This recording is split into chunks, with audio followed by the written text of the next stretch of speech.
আচমকাই ভেঙে পড়ল প্রাচীন কদম গাছ, আহত এক, ক্ষতিগ্রস্ত হয়েছে দুটি দোকান। ঘটনাটি ঘটে শনিবার জলপাইগুড়ি শহর সংলগ্ন বটতলা এলাকায়। ভাদ্র মাসের শেষ শনিবার উপলক্ষে ওই গাছের নিচে থাকা শনি মন্দিরে পুজোর আয়োজন করা হয়েছিল।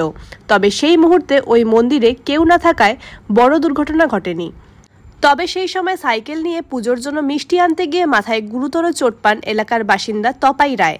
তাকে দ্রুত জলপাইগুড়ি মেডিকেল কলেজ ও হাসপাতালে পাঠানো হয় বলে জানান এলাকাবাসীরা।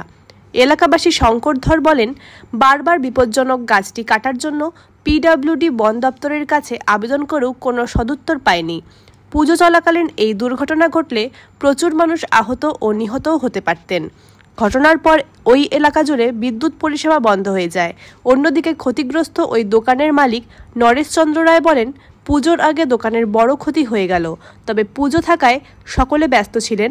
এমনিতে প্রতিদিন দোকানে বসে অনেকে আড্ডা দেন।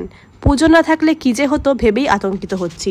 এই ঘটনার পর জলপাইগুড়ি হলদিবাড়ি জাতীয় সড়কে যান চলাচল স্বাভাবিক রাখতে ট্রাফিক পুলিশের তরফে ব্যবস্থা গ্রহণ করা হয়।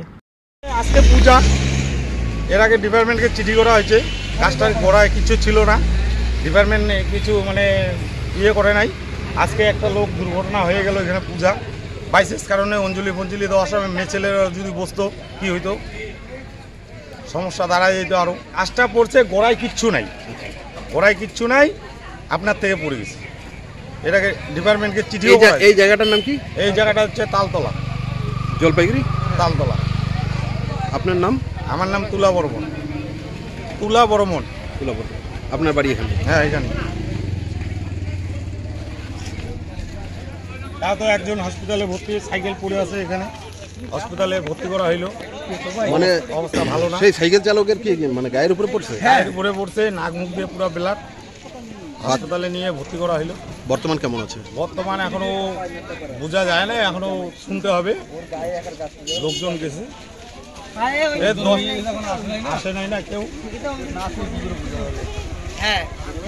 কতবার লিখিত দেওয়া হয়েছে, পঞ্চায়েত চিঠি অঞ্চলকে দেওয়া হয়েছে, পিডব্লিউ কে দেওয়া হয়েছে, কাজটা কয়বার দেখেও গেল, তাও কাটে না গাছটা। গাছটা গোড়ায় দেখেন।